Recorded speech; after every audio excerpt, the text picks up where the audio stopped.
Meus irmãos, antes da leitura bíblica, gostaria de mais uma vez saudar a igreja, como fiz pela manhã. É possível que o auditório não seja necessariamente o mesmo. Eu parabenizo a igreja pelos seus 68 anos de testemunho do Evangelho. Trago um abraço de minha igreja, a primeira igreja de São Bernardo do Campo, e trago esta recomendação de alegria, saudação, de fraternidade do nosso conselho. Agradeço muito o carinho com o qual eu fui tratado, já me despeço após o culto. Eu pretendo regressar a São Paulo para amanhã já voltarmos às nossas atividades. Foi muito bom estar com vocês, usufruir da fraternidade, da gentileza de todos. Que Deus os retribua. Amém. Meus irmãos, para a nossa exposição nesta noite, eu quero abrir com vocês a palavra de Deus no Evangelho de Mateus. Evangelho de Mateus, no capítulo 16. Evangelho de Mateus, capítulo 16, vamos ler a partir do verso 13.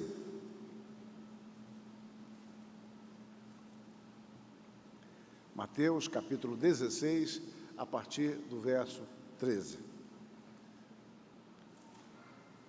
Diz assim a palavra de Deus. Indo Jesus para os lados de Cesareia de Filipe, perguntou a seus discípulos: quem diz o povo ser o Filho do Homem? E eles responderam: uns dizem João Batista, outros Elias e outros Jeremias, ou algum dos profetas. Mas vós, continuou ele, quem dizeis que eu sou? Respondendo Simão Pedro, disse: tu és o Cristo, o Filho do Deus vivo. Então Jesus lhe afirmou: bem-aventurado és Simão Barjonas, porque não foi carne e sangue que te revelaram, mas meu Pai que está nos céus.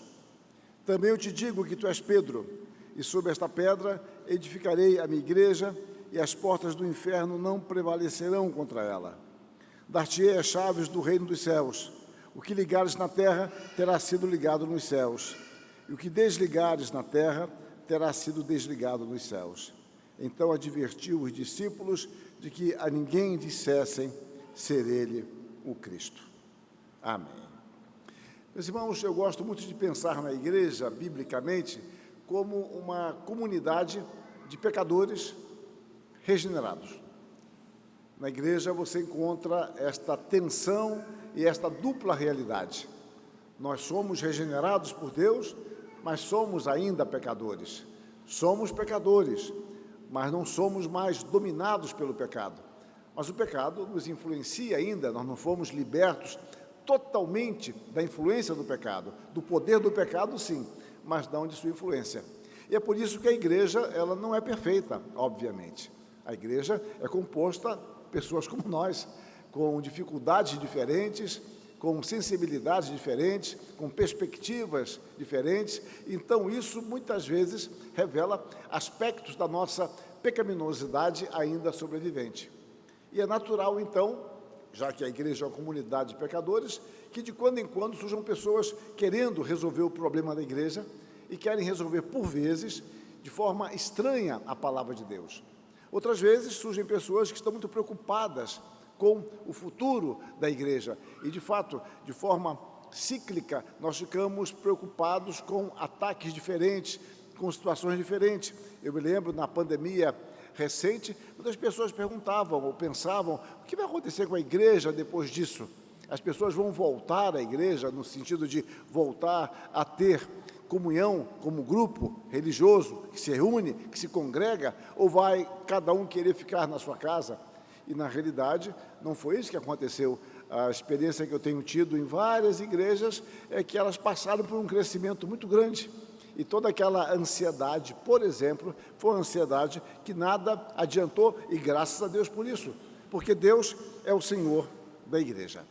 No texto em que nós lemos, encontramos Jesus Cristo indagando a seus discípulos de quem dizia ser Ele. E eles apresentam uma espécie de, a gente falaria academicamente, de revisão bibliográfica. Eles vão dizendo o que dizem.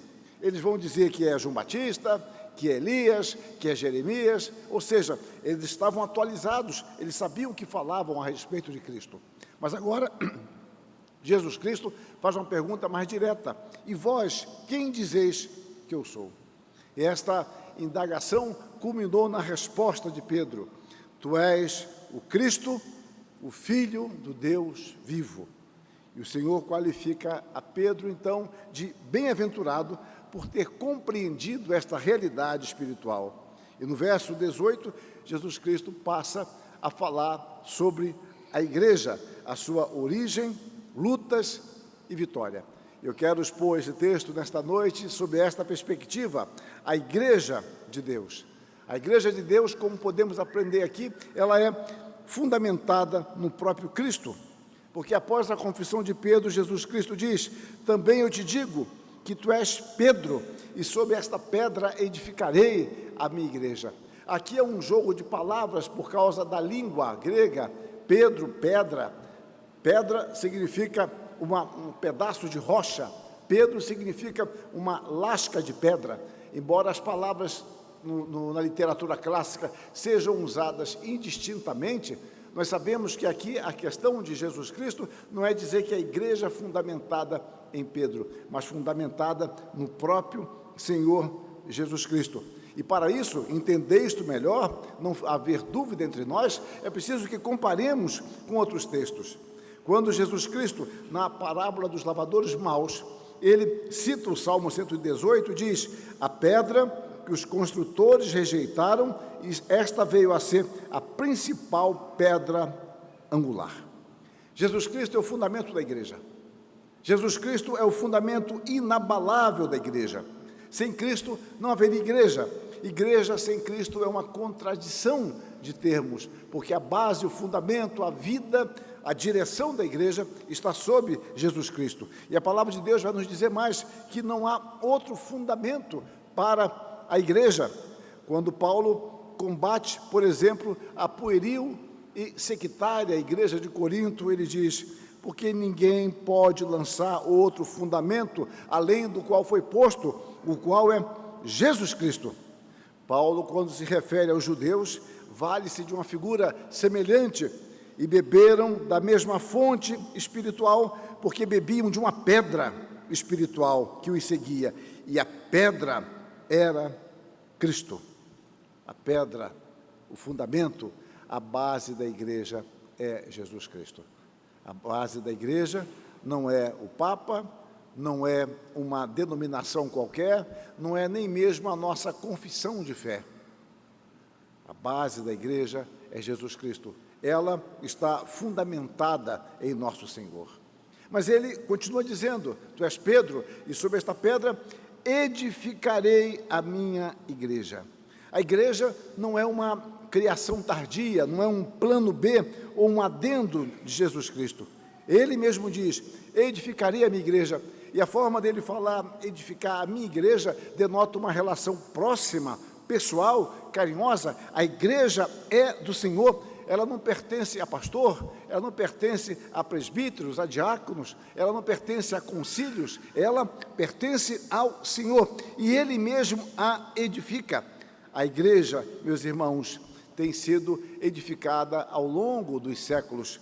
A história, em grande parte, é o processo de execução da realização do propósito de Deus.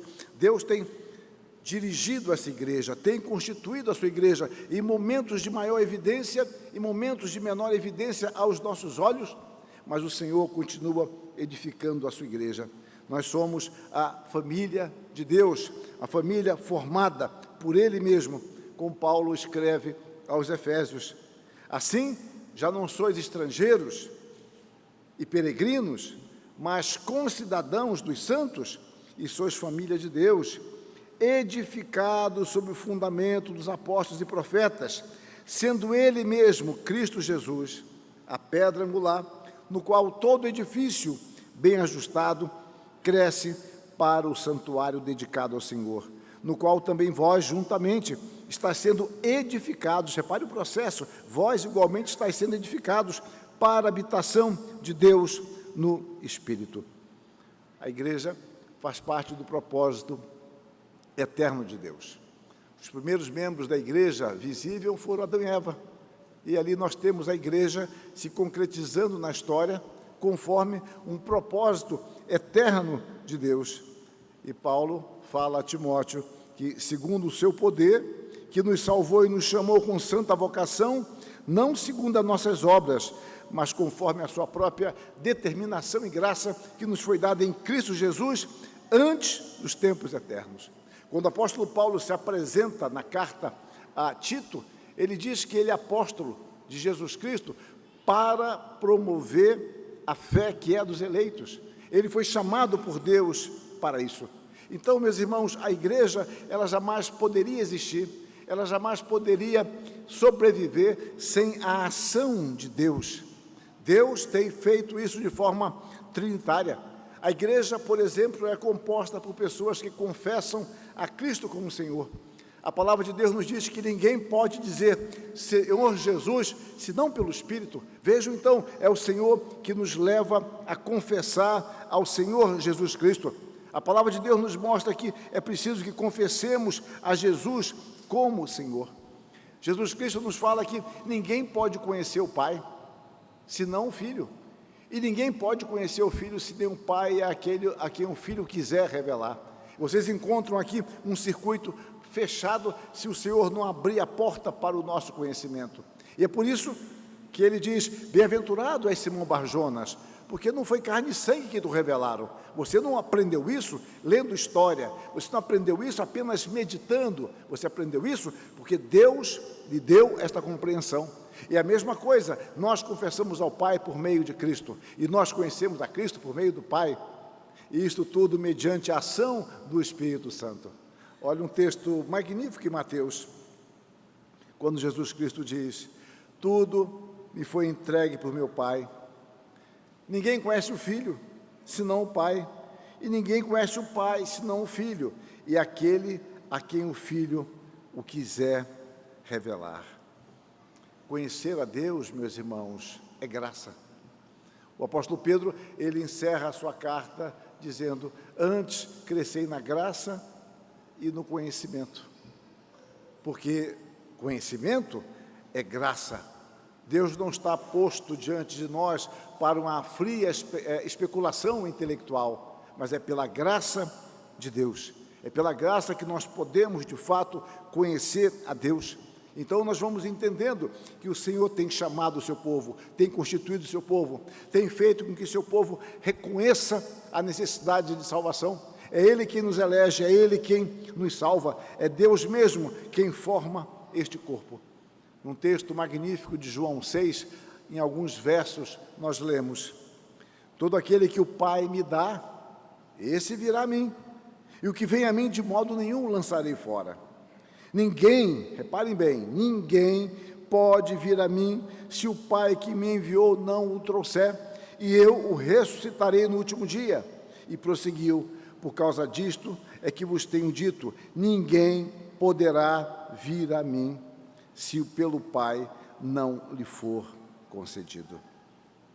É o Senhor que nos atrai, é Deus que nos conduz à confissão de Cristo como Senhor, e nós assim o fazemos pela graça, porque nós somos o povo confiado a Jesus Cristo, e Ele tem honrado o seu decreto eterno, Ele tem honrado o pacto da graça, e Ele tem, ao longo dos séculos, como diz aquele hino 316, os seus intentos cumpre Deus.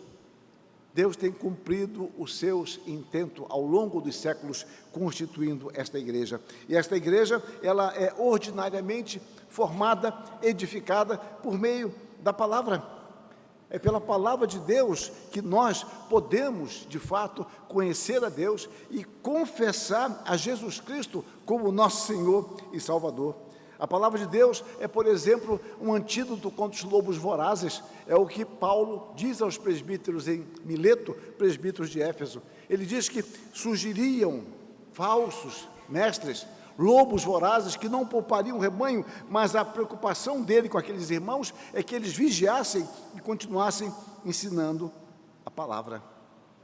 Em Corinto, mais uma vez falo da igreja imatura, a igreja queria sinais, outros queriam sabedoria, Os gregos do Novo Testamento viviam uma decadência intelectual com apenas uma saudade distante do grande momento histórico deles, do quarto século antes de Cristo, quando morre seu último grande pensador, Sócrates. E eles viviam nisso, Aristóteles, Platão e Sócrates. Nada de grandioso surgiu entre o pensamento grego desde a morte de Sócrates em 399 a.C. Mas eles queriam sabedoria, eles se achavam sábios.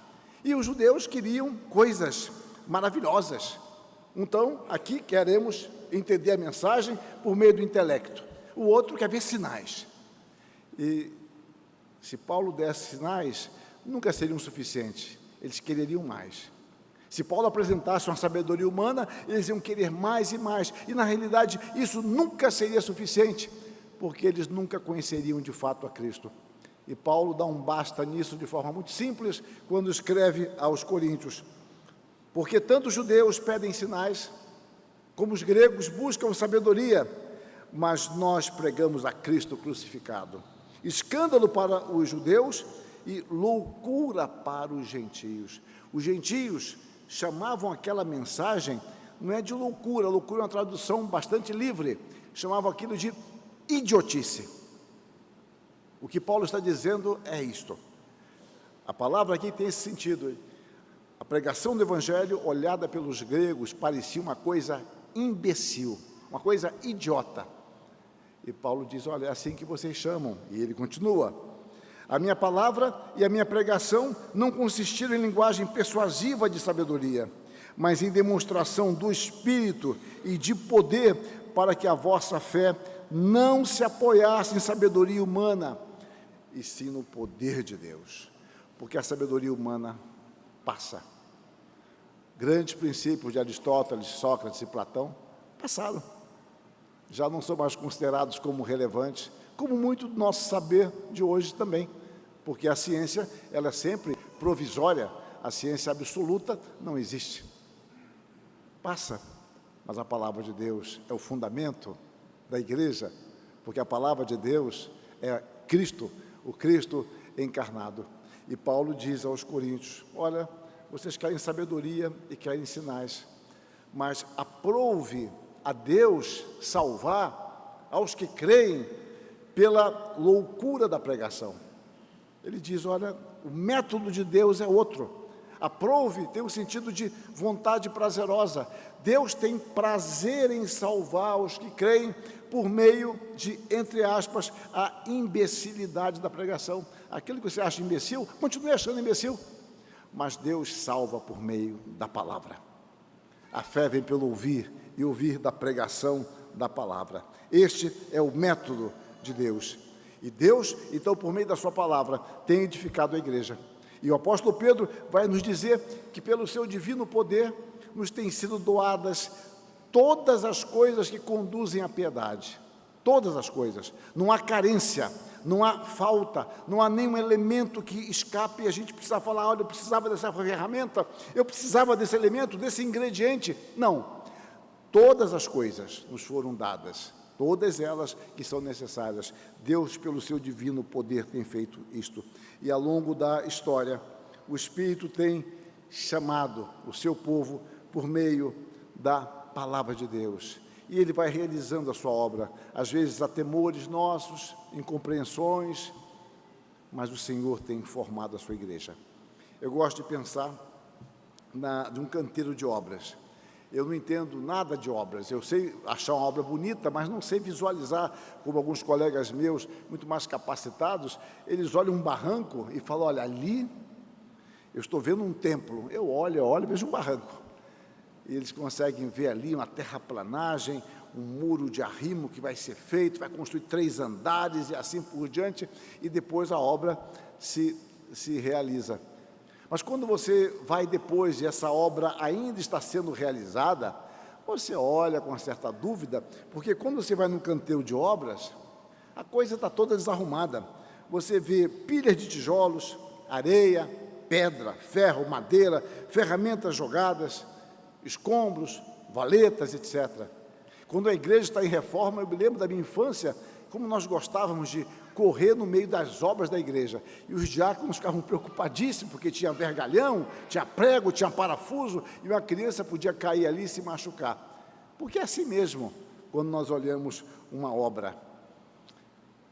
A igreja, no tempo presente, meus irmãos, é uma obra em construção.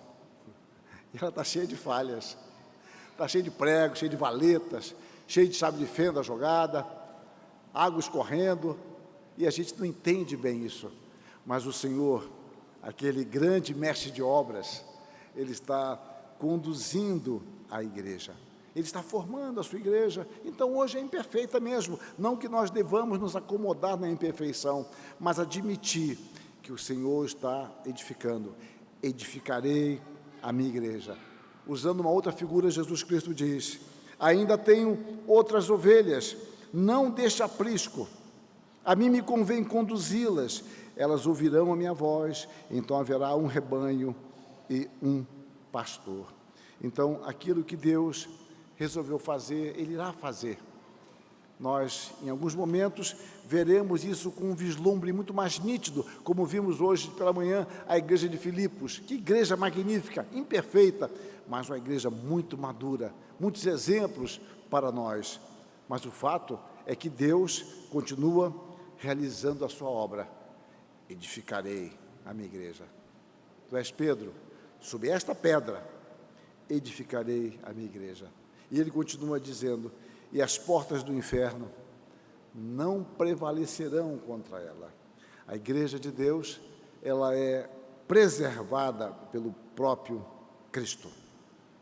É preciso que eu dê um destaque a uma outra questão, embora não vai ser meu ponto de ênfase, porque esse texto, ele tem sido interpretado apenas de uma maneira, e não me parece que é a única, nem é a melhor maneira, embora também possa ser assim. A forma que tem sido classicamente interpretado o texto é como a igreja sendo acuada e as portas do inferno avançando contra a igreja. Mas não me parece que seja esta a mensagem central ou que seja esse o ponto principal. As portas não avançam, eu nunca vi portas avançar. O que ele está dizendo, meus irmãos, primeiramente, é que as portas do inferno não resistirão à igreja.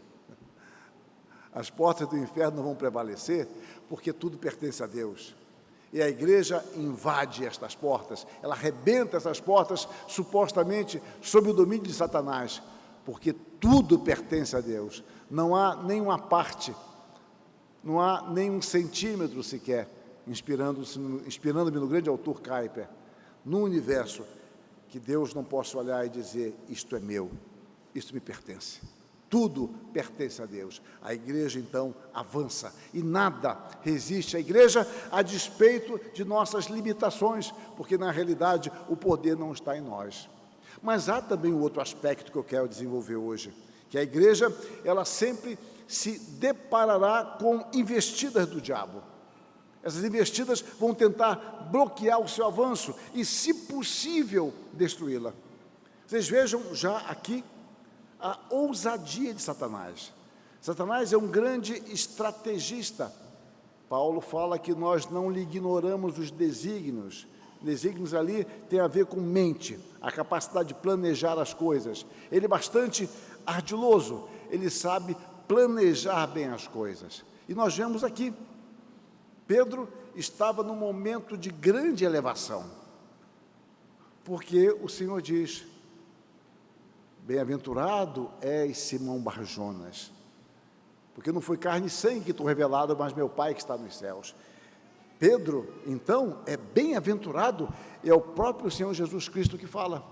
Na sequência do texto, meus irmãos, a partir do verso 21, Jesus Cristo começa a mostrar que era necessário que ele fosse para Jerusalém, sofresse da mão dos anciãos, fosse preso e morto.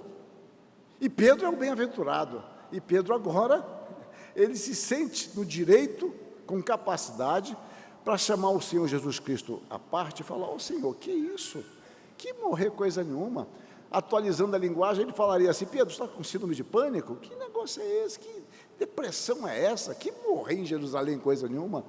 E agora ele ouve do Senhor: arreda Satanás, tu és para mim motivo de tropeço. Observem a ousadia de Satanás. Ele vai agir justamente no momento em que Pedro abriu o flanco, porque ele está bem, ele está acima dos seus colegas, ele é chamado pelo Senhor de bem-aventurado. Satanás é extremamente ardiloso. Vocês podem ver mais, ele tenta a Jesus Cristo no deserto, ele tenta, e o texto de Lucas nos fala que, terminadas toda sorte de tentações, retirou Satanás até o momento oportuno.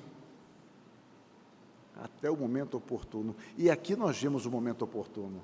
Satanás tem um discernimento de tempo, de circunstâncias, de momento.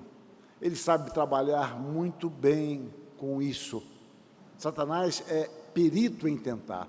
Eu digo isso porque a palavra tentação, no sentido original, daí é que vem a palavra perícia e perito. Então, Satanás é um perito nisso. Ele sabe tentar muito bem, ele sabe como agir, ele sabe como nos atacar. Ele está à espreita, diz Pedro, que vai dizer isso mais à frente. Mais tarde, 30 anos depois, ele vai dizer que Satanás, ele está à espreita, vigiando, cirandando. Ele visa nos atacar.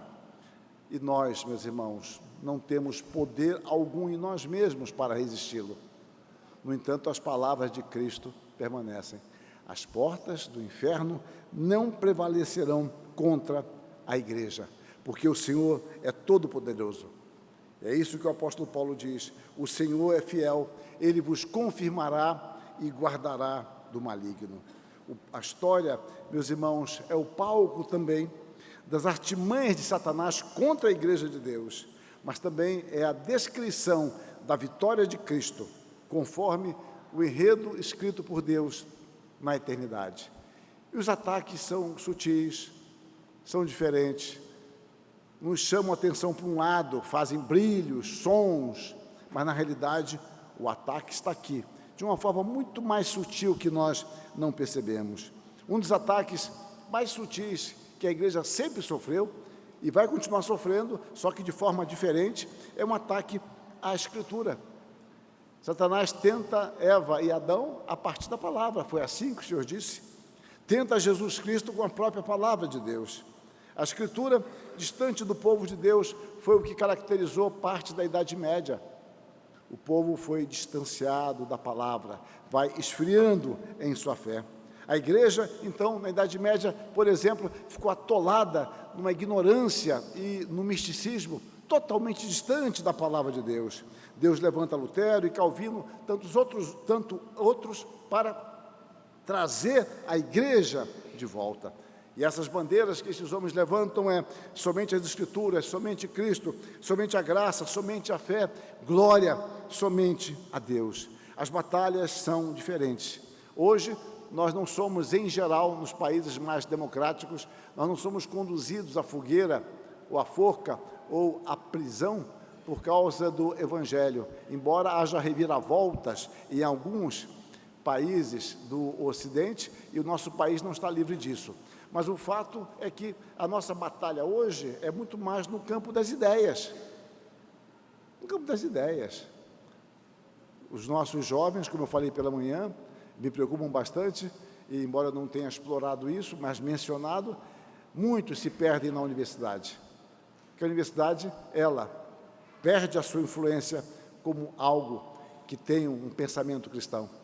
E dentro de palavras que são sequestradas, é um sequestro de palavras, ou seja, usa-se palavras comuns, mas dão um significado diferente, nós começamos a ouvir falar sobre tolerância, e a tolerância é para com todos, menos para com aqueles que discordam de você.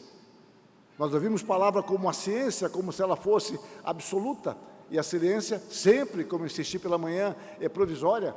Ouvimos palavras como neutralidade, não existe neutralidade em nenhum tipo de pesquisa. Então nós somos sendo aos poucos, e vamos perdendo assim os nossos jovens que vão sendo minados em sua fé. Um dos fascínios de hoje, já não é de hoje, é a perda do sentido de verdade. Se não há verdade, não há mentira. Então, qual é o caminho? É da tolerância.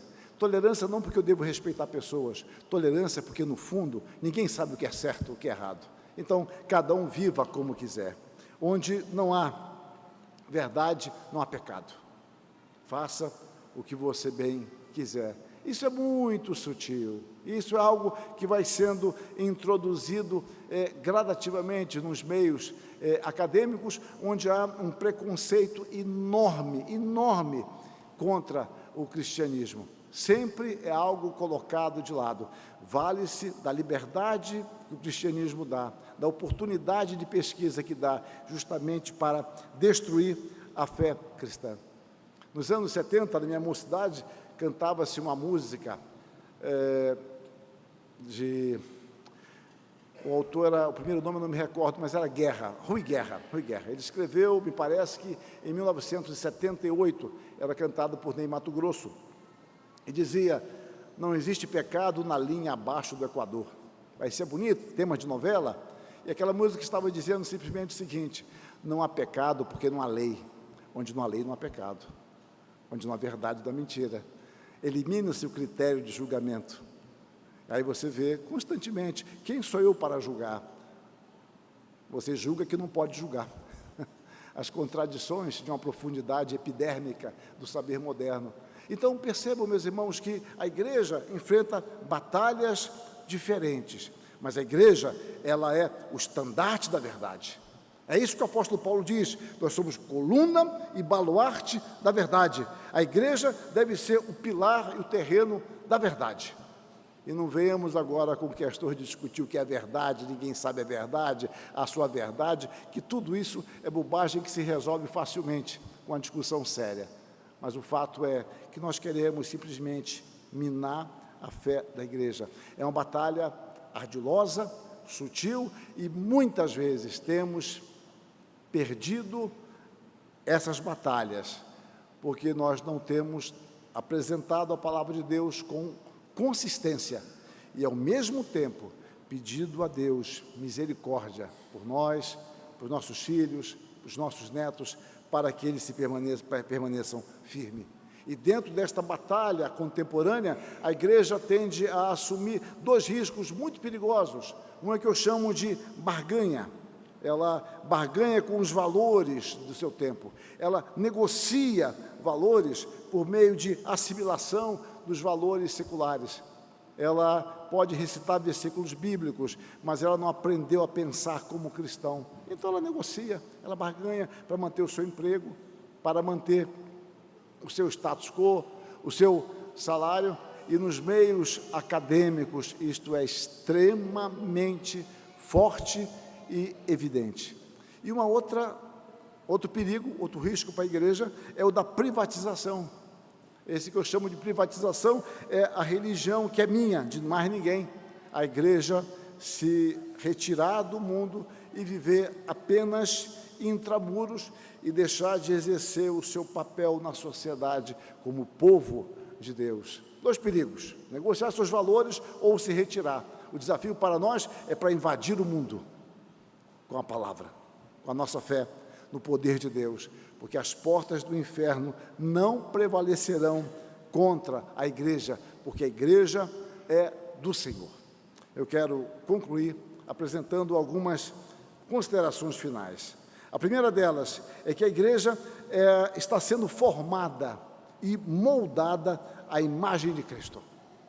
Deus nos conheceu na eternidade, nos chamou, nos justificou, para que nós sejamos conformados à imagem de Cristo. Cristo é o cânon da verdade, ele é o padrão da verdade. Não é modismo, não é modelos pedagógicos, modelos filosóficos ou científicos. Jesus Cristo é o modelo de todo o ser humano. Essa ideia de modelo vem desde Homero, que cria os grandes modelos, Ulisses, Heitor, e a história vem assim, criando modelos. E cada época constrói os seus próprios modelos. Modelos, há alguns anos, era Cazuza, falando de overdose, dos seus ídolos morreram de overdose, e morreram também como ele. O fato, meus irmãos, é que a sociedade vai criando modelos, nós vamos cantando, repetindo, a arte é propulsora disso em grande parte, e nós vamos nos acostumando isso com a arte, música, escultura, cinema. Hollywood já abandonou há muito tempo uma tentativa séria e repete a ideia que apenas reproduz a realidade. Mas se eu quero reproduzir a realidade, há muito mais da realidade para ser reproduzida do que simplesmente o filão que eu desejo reproduzir.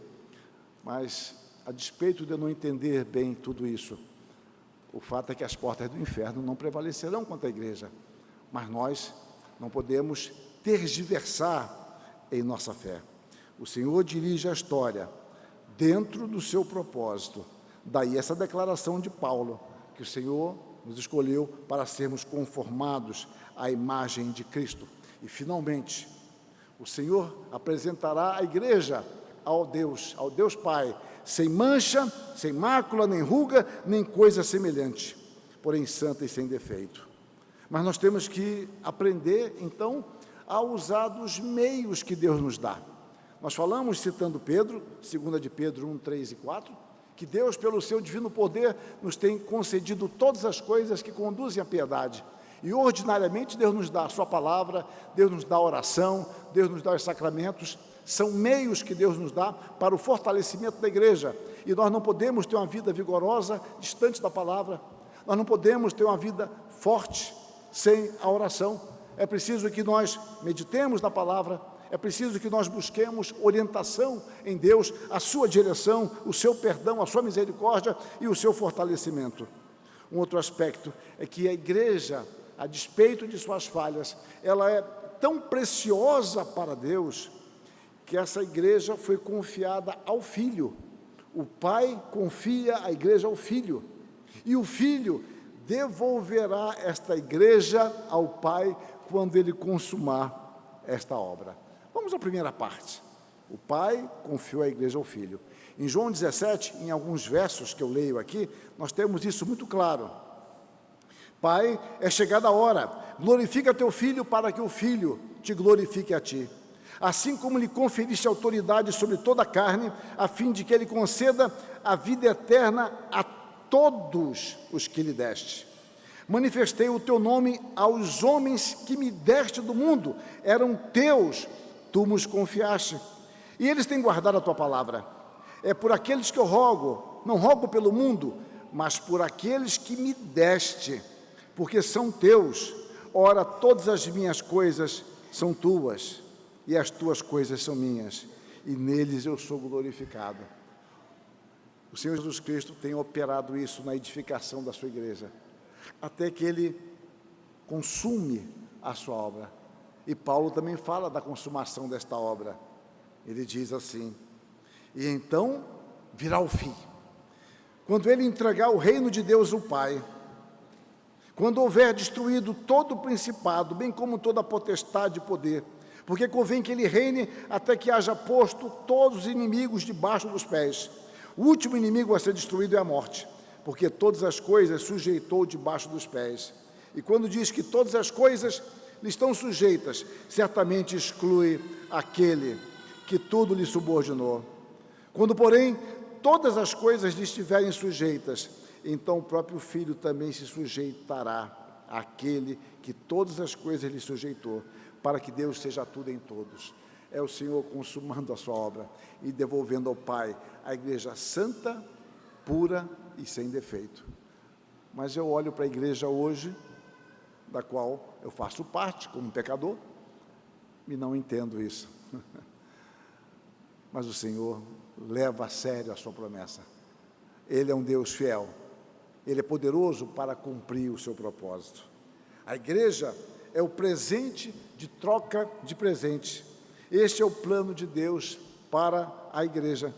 Nós devemos ser profundamente gratos a Deus. O Pai nos presenteia o Filho com a igreja, e o Filho devolverá este presente de forma plena. Um outro aspecto é que na igreja nós vemos aspectos da sabedoria de Deus, o que Paulo chama de multiforme sabedoria de Deus, quer aqui, quer na eternidade. A igreja será o troféu do triunfo de Jesus Cristo. Se perguntarmos para o Senhor na eternidade: e aí, qual o resultado da tua obra? Ele mostrará a igreja, santa, pura e sem defeito. Esta igreja nossa, estamos aqui lutando contra o pecado. Caímos tantas vezes, mas o Senhor levará a cabo isto. E nisto os anjos olham e não entendem, como eu mencionei pela manhã, porque na igreja nós vemos a multiforme sabedoria de Deus. É o que Paulo escreve, para que pela igreja a multiforme sabedoria de Deus se torne conhecida agora dos principados e potestades nos lugares celestiais. Um outro aspecto, meus irmãos, meditem no preço incalculável que Jesus Cristo pagou pela igreja. Não menosprezemos, não descartemos, não negligenciemos a igreja. Uma outra aplicação que eu faço é sobre culto e proclamação. A existência da igreja determina a sua missão. Nós somos chamados a cultuar a Deus, como foi visto durante o culto, em 1 de Pedro 2, 9 e 10. Proclamar as virtudes das trevas daquele que nos chamou das trevas para a sua maravilhosa luz. Anunciar as virtudes de Deus, daquele que nos chamou das trevas para a sua maravilhosa luz. E a igreja, então, ela evidencia a sua existência, vivendo à altura desse privilégio de proclamar o Evangelho, de pregar o Evangelho e viver este Evangelho. A igreja foi constituída para glorificar a Deus. E no culto a Deus, e na proclamação do Evangelho, a igreja, ela vivencia a sua missão. E a sua missão, a nossa missão, tem um caráter missionário até os confins da terra. E tem um sentido escatológico até a consumação do século. A igreja não é a mensagem, mas a igreja é o meio de proclamação. A igreja é um testemunho do poder de Deus, da misericórdia de Deus, de que o Senhor, de fato, tem conduzido a igreja até o final. E o fato é que, no final, apesar de todas as lutas, de todo o combate atroz contra o mundo, contra a carne e contra o diabo, nós já podemos, nesta vida, ter a certeza da vitória e podemos exultar nesta vitória. Podemos, como diz o apóstolo, nos regozijar na esperança, porque no final se completará aquilo que Judas nos fala a respeito de Deus e da igreja. Ora, aquele que é poderoso para vos guardar de tropeços e para vos apresentar com exultação, repare, com alegria, imaculados diante da sua glória, ao único Deus, nosso Salvador, mediante Jesus Cristo, Senhor nosso, glória, majestade, império e soberania antes de todas as eras e agora por todos os séculos. Deus é poderoso para fazer isso e a igreja de Deus chegará lá, porque o Senhor é poderoso para nos apresentar com alegria. Imaginem o Senhor nos apresentando diante da glória do Pai com alegria, dizendo: aqui está a minha igreja, aqui está o meu corpo, aqui está a efetividade do meu ministério. Que Deus nos alegre e nos fortaleça com esta palavra e que nós possamos viver como um povo de Deus para a sua honra e para a sua glória. Amém.